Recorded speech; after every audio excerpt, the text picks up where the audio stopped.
Bohr's model of atom. Various models of the atom have been proposed by eminent scientists over the years.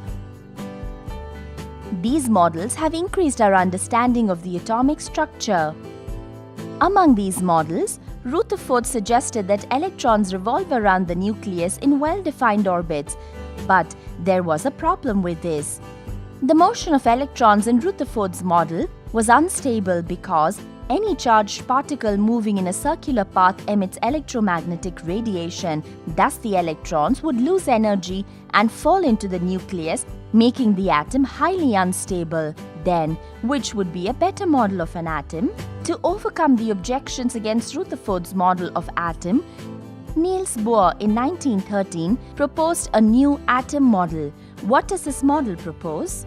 It first proposes that electrons revolve around the nucleus in specific orbits, and these orbits are associated with definite energies and are called shells or energy levels. These orbits or shells are represented by the letters K, L, M, N. The maximum number of electrons that can be accommodated in a particular orbit is 2n to the power of 2, where n is the number of the orbit. Thus, K shell would have 2 electrons, L shell would have 8 electrons, M shell would have 18 electrons, and N shell would have 32 electrons, and so on. That said, what does this model next propose?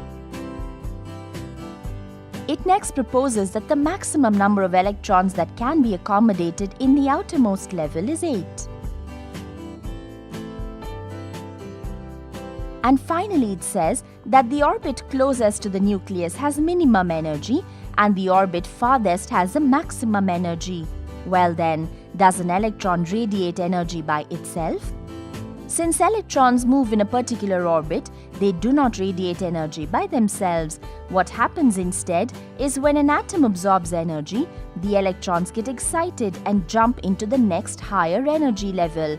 The electron can radiate energy and return to its original state or drop down to the next energy level. Bohr's model works well for simple atoms and is easy to understand.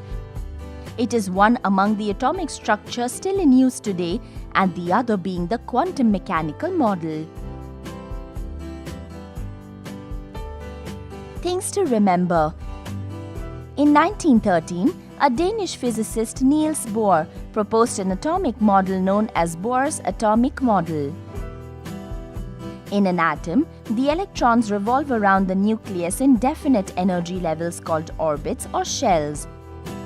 The maximum number of electrons that can be accommodated in a particular orbit is 2n to the power of 2. The maximum number of electrons that can be accommodated in the outermost shell is 8. The orbit closest to the nucleus has minimum energy and the orbit farthest has maximum energy. Electrons are excited to the higher energy levels by absorbing energy and return to the lower energy levels by radiating energy.